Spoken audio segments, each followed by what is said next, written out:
चलो विद्यार्थी मित्रों, हवे आपणे 3 मार्क्सना दाखलानी वात करीए।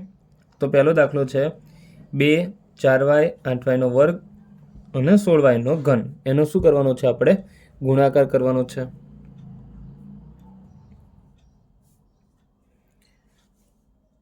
2 ગુણ્યા 4y ગુણ્યા 8y નો વર્ગ ગુણ્યા 16y નો ઘન। હવે તમે અહીંયા જોઈ શકો છો કે જુઓ 8 દુ 16 ગુણ્યા 16 8 દુ 16 ગુણ્યા 16 ગુણ્યા 4 અને તમને ખબર હશે કે ચલ y એક સમાન છે, વચ્ચે ગુણાકારની નિશાની, તો ઘાતાંકોનો શું થશે? સરવાળો। અહીંયા નથી આપી લે 1 વત્તા 2 વત્તા 3 16 ગુણ્યા 16 256 16 નો વર્ગ તમને આવડતો જ હશે ગુણ્યા 4 y ની કેટલી ઘાત 3 ને 2 5 ને 1 6 એટલે 256 ગુણ્યા તમે 4 કરશો મિત્રો, ગુણાકાર તમને બધાને આવડતા હશે 1024 થશે અને y ની કેટલી ઘાત થશે 6 ઘાત। બીજા નંબરમાં છે a ગુણ્યા 2b ગુણ્યા 3c ગુણ્યા 6abc। બીજા નંબરનો રકમ તમને દેખાતી જશે, આપણી સ્ક્રીન ઉપર છે જ, બરાબર। ચલો હવે એનો ગુણાકાર કરીએ। 6 તરી 18 18 દુ 36। પછી મિત્રો અહીંયાથી a, અહીંયાથી b, અહીંયાથી c, ફરીથી અહીંયા abc છે, તો જો શું થશે? 36 આધાર સરખો હોય તો ઘાતાંકોનો સરવાળો, એટલે શું થશે? 36 a ની 2 ઘાત, b ની 2 ઘાત, c ની 2 ઘાત। અને હવે આપણે વાત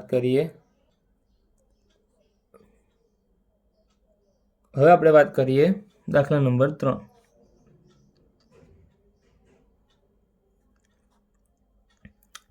m ગુણ્યા માઇનસ mn ગુણ્યા mnp, તો પ્લસ માઇનસ માઇનસ m ની 1 ઘાત વત્તા 1 ઘાત વત્તા 1 ઘાત, કારણ કે એક જ માઇનસ છે એટલે આગળ માઇનસ આવશે, કારણ કે એકી સંખ્યામાં હોય તો માઇનસ ને બેકી સંખ્યામાં માઇનસ હોય તો ધન।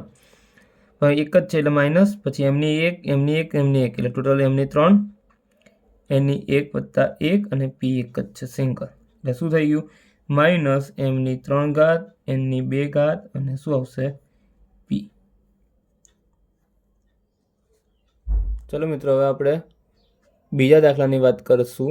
તો પીવીસીની એક નળાકાર ટાંકીની ત્રિજ્યા 28 સેમી અને ઊંચાઈ 10 સેમી છે, જ્યારે સિમેન્ટ ટાંકીની વ્યાસ 35 સેમી અને ઊંચાઈ 20 સેમી હોય તો કઈ ટાંકીમાં વધુ પાણી સમાઈ શકશે? અહીંયા મિત્રો બે ટાંકી છે અને બંને ટાંકી નળાકાર છે, તો પહેલા આપણે લખશું પીવીસી ટાંકી માટે। પીવીસી ટાંકીની ત્રિજ્યા તમને આપી દીધી હતી, બે ટાંકી છે એટલે પીવીસી ટાંકીને R1 લઈએ જે 28 સેમીની છે અને H1 લઈએ જે 10 સેમી કેવી છે? ઊંચી છે। બીજી કઈ ટાંકી છે મિત્રો? સિમેન્ટ ટાંકી, તો લખશું સિમેન્ટ ટાંકી માટે પીવીસીની ટાંકી માટે અને સિમેન્ટની ટાંકી માટે। ચલો R2 નથી આપ્યા, અહીંયા સીધો શું આપ્યો છે? વ્યાસ આપ્યો છે, તો વ્યાસ એ શું થશે? ત્રિજ્યા શોધવી હોય તો d ભાગ્યા 2 થશે। વ્યાસ કેટલો આપ્યો છે? 35 ભાગ્યા 2, આપણે શું થઈ જશે? સીધી ત્રિજ્યા મળી જશે તમને, અને એની ઊંચાઈ થશે h2 = 20 સેમી। હવે આપણે એમાં પાણી ભરવું છે મિત્રો, તમે જાણો છો કે જ્યારે આપણે પાણી ભરવું હોય ત્યારે એનું આપણે કેટલી એની કેપેસિટી છે, કેટલું અંદર સ્ટોરેજ આપણે ભરી શકીએ। તો તમને ખબર હશે કે જ્યારે નળાકારની સપાટી શોધવી છે, એનો ઉપરનો એરિયા શોધવો છે તો વક્ર સપાટીનું ક્ષેત્રફળ, પરંતુ જ્યારે અંદર ભરવાની કોઈ અંદર આપણે એની કેપેસિટી સ્ટોરેજ શોધવું છે તો એનું ઘનફળ આવશે. પાણીની અંદર ભરવાનું આવે તો અહીં આપણે એનું શું શોધવું પડે? ઘનફળ. તો નળાકારનું ઘનફળનું સૂત્ર તમને ખ્યાલ જ હશે, πr²h. તો કે પીવીસી ટાંકીનું ઘનફળ સૂત્ર છે પાઈ, અહીંયા r1² h1. પાઈની વેલ્યુ આપેલી નથી મિત્રો, એટલે 22/7. r1 છે 28, વર્ગ છે એટલે 2 વખત h10. 7 ચોક 28, 22 ચોક 88 ગુણ્યા 28 ગુણ્યા 10. હવે તો તમારે શું કરવાનું? 88 ગુણ્યા 28 નો શું કરી દેવાનો? ગુણાકાર. તો એ ગુણાકાર કરશો તો તમારો આવશે 2464. અને પાછળ જે 10 હતા એ મૂકશો એટલે 100 મૂકી દેવાનું, એટલે થઈ જશે સેમી ઘન. ઘનફળ છે એટલે મિત્રો સેમી ઘન અથવા ઘન સેમી પણ તમે લખી શકો છો. હવે બીજી બાજુ જઈએ કે સિમેન્ટ ની ટાંકીનું ઘનફળ. તો કે પાઈ r2² h2. પાઈની કિંમત 22/7, r છે 35/2, 35/2 અને h છે 20. 2 દાન 20 અહીંયા તો ઉડી ગયા, આ 2 11 ઉડી ગયા, 7 × 5 = 35. શું થશે મિત્રો? 11 × 5 = 55 ગુણ્યા 35 ગુણ્યા 10. હવે વળતો તમે આ બંનેનો ગુણાકાર કરો મિત્રો, 55 ગુણ્યા 35 નો, તો તમારો ગુણાકાર થશે 19/25. અને પેલી 0 થી પાછા 0 લગાવી દેવાનું. શું થઈ ગયું? સેમી ઘન. તો તમને અંદર પ્રશ્ન પૂછ્યો હતો કે કઈ ટાંકીમાં વધુ પાણી સમાઈ શકાશે? તો તમે બંને ટાંકીમાંથી જોઈ શકો છો કે કઈ ટાંકીમાં વધુ પાણી સમાઈ શકે. તો તમને દેખાય છે કે અહીંયા 24,640 છે અને અહીંયા 19,250 છે. તો કઈ ટાંકીમાં વધુ પાણી છે મિત્રો? તો તમે જોઈ શકો છો કે પીવીસીની જે ટાંકી છે એનું સ્ટોરેજ કેવું છે? આપણી પાસે વધારે છે. તો નીચે લખી દેવાનું. આમ પીવીસીની ટાંકીમાં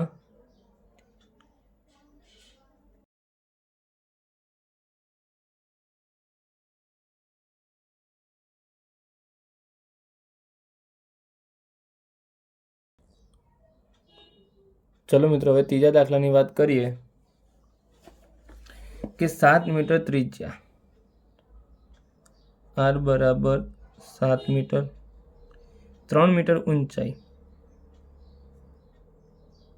h બરાબર 3 મીટર. એક બંધ નળાકારની ટાંકી ધાતુના પતરાથી બનાવવામાં આવેલ છે. આ ધાતુની તકતી બનાવવા માટે કેટલું પતરું જોશે? જોઈએ, આ ખાસ શબ્દ વાંચજો, બંધ નળાકાર. મિત્રો એટલે શું સમજો પહેલા.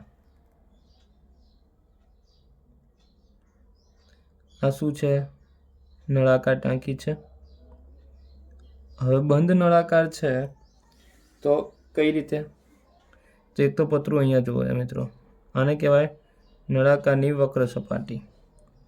હવે આપણે લખશું નળાકાર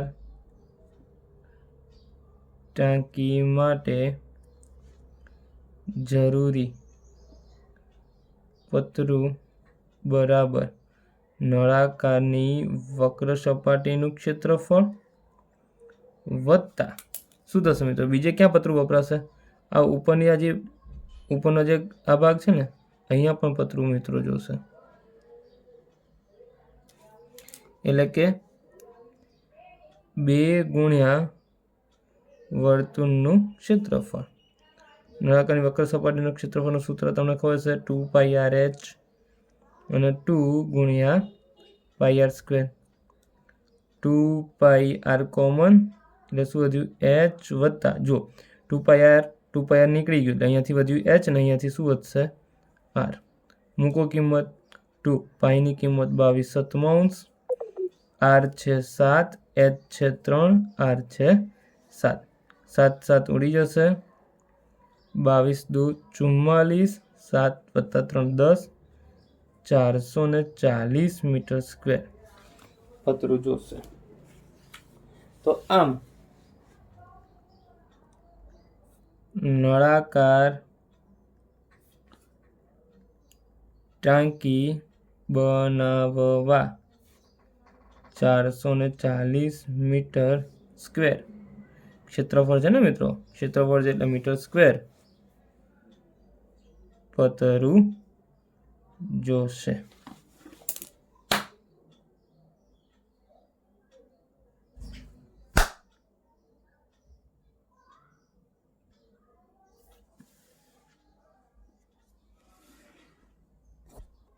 શું આપેલું છે તમે જુઓ, -3 m+1 -3 m+1 ગુણ્યા -3 5 બરાબર -3 7 શોધવાનું શું છે? m શોધો. શું કરશું જોઈ શકો છો તમે, આધાર સમાન, વચ્ચે ગુણાકારની નિશાની, શું થશે? ઘાતાંકનો મિત્રો સરવાળો. તો -3 એમની 5 ને એકલી 6 બરાબર -3 7. હવે જુઓ અહીંયા પણ -3, અહીંયા પણ -3, એટલે નીચે આધાર બેઝ આધાર સમાન છે તો ઉપર ઘાતાંકોને આપણે શું કરી શકીએ મિત્રો? સરખાઈ શકીએ. m+6 બરાબર 7. તો m બરાબર 7, આ +6 છે, સાઈડ ચેન્જ થશે માઇનસ થશે, માટે m બરાબર 1 તમારો જવાબ થઈ જશે. ચલો મિત્રો હવે આપણે 5મા દાખલાની વાત કરશું. તો 5મા દાખલામાં શું કીધું છે? x² + 5x + 6 ના અવયવ પાડો. x² + 5x + 6. આમાં આપણે એક દાખલાની રીતે પણ અવયવ મેળવીએ અને શોર્ટ મેથડમાં પણ હું શીખવાડું. હવે આમાં તમને ખ્યાલ જ હશે, આમાં શું છે? મધ્યમ પદના ભાગલા. એમાં શું કહું? સૌપ્રથમ પ્રથમ અને અંતિમ પદનો ગુણાકાર. કોના? સહગુણકનો. અહીંયા 6 અને અહીંયા કશું નથી એટલે 1. તો 6 × 6. 6ના એવા બે મિત્રો ભાગ પાડો કે મધ્યમ પદ કેટલું આવે? 5 આવે. તો તમે જાણો જ છો 6 × 6, પણ 6માંથી 1 બાદ કરવા, પણ અહીંયા તો માઇનસનું ચિહ્ન છે નહીં, તો બીજા શું ભાગ પડશે? 2 તરી 6 મિત્રો. કેમ? કારણ કે બંને ધન રાખવાના છે. તો +2 +3, તો શું પડશે મિત્રો? x² + 2x + 3x + 6 થઈ ગયા મધ્યમ પદના ભાગલા. રકમમાં ચેન્જ કોઈ નથી થઈ. જુઓ x² ના x², 5x હતા એના 2 ભાગ પર નાખ્યા, 2x + 3x એટલે +5x થઈ ગયું. એનું એ રકમ ચેન્જ થઈ નથી. +6 ના 6. આને કહેવાશે મધ્યમ પદના ભાગલાની રીત. હવે શું કરશું? બે પદમાંથી કોમન નીકાળો. 4 થઈ ગયા ને, 1 2 3 4, એટલે બે પદમાંથી કોમન. x અહીંયાથી શું વધશે? x + 2. ત્રીજું પદ જે હોય એનું એ જ ચિહ્ન મૂકવાનું, એટલે પ્લસના પ્લસ. અહીંયા 3 છે, અહીંયા 6માંથી 3 આવશે એટલે 3 નીકળી જશે, તો અંદર વધશે x + 2. 3 નીકળી ગયા એટલે 2 વધશે. જો આ બંનેમાં કોમન અવયવ સમાન આવે તો સમજવાનું કે તમારા અવયવ સાચા. ફરીથી જુઓ, x + 2 કોમન લો તો અંદર શું વધશે? અહીંયાથી x ને અહીંયાથી +3, અને આ તમારું થઈ ગયો જવાબ. આ તમારા અવયવ. એના પછીનો મિત્રો 6થો દાખલો એવો જ છે, એ પણ જોઈ લઈએ. બાજુમાં શું છે? 3a² -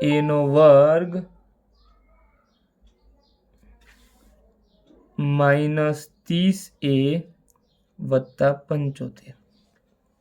આમાં પણ તમે જોઈ શકો છો શું પાડવાના છે? અવયવ પાડવાના કીધું છે આપણને. સ્ક્રીન ઉપર તમને દેખાતું હશે. શું વાત કરી હતી મિત્રો? એની એ જ કે પ્રથમ અને અંતિમ પદના સહગુણકોનો ગુણાકાર. તો 75 મિત્રો ઉપર પાડી દઉં છું જગ્યાના અભાવના કારણે. 75 × 3. 75ના શું ભાગ પડશે? પાયો 25 તરી 75, અને બીજા આ 3 તો હતા જ. હવે આમાંથી કેટલા લાવવાના? મધ્યમ પદ -30 લાવવાનું છે, અને આ જવાબ રાખવાનો છે કેવો? ધન. તો સિમ્પલ પડી ગયું મિત્રો. 5 તરી 15, 5 તરી 15. 15 ને 15 કેટલા થઈ ગયા 30, બંને કેવા રાખીએ માઇનસ, એટલે બંને સમાન ચિહ્નોનો સરવાળો, -15 -30 થઈ ગયું મિત્રો, અને ગુણાકાર કરશો એટલે પાછો જવાબ કેવો આવી જશે ધન.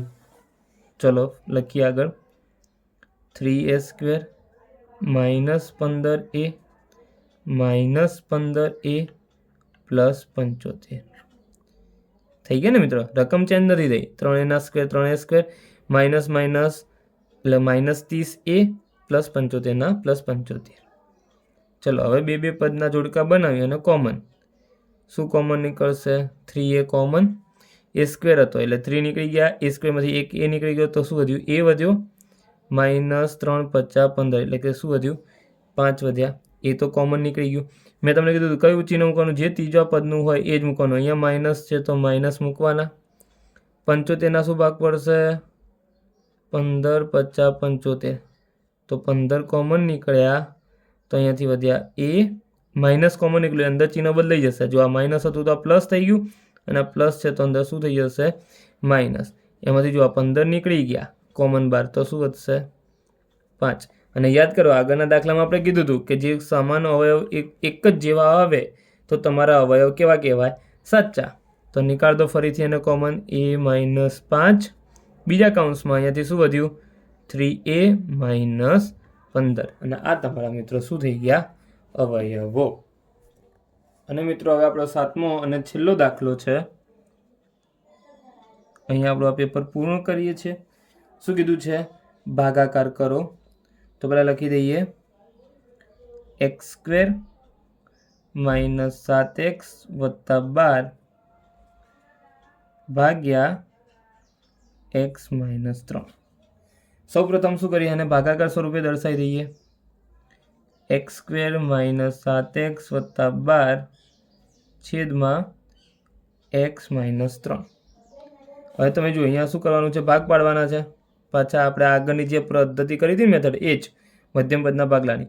પણ હવે હું તમને અહીંયા શોર્ટ મેથડ શીખવાડીશ કે 12ના એવા ભાગ પાડો કે જેથી એનું મધ્યમ પદ આવતું હોવું જોઈએ સરવાળા બાદબાકી કરવાથી, અને એનો ગુણાકાર કરવાથી આપણું આ 12 પણ ધન આવવા જોઈએ. કેમ? ધન છે એટલે.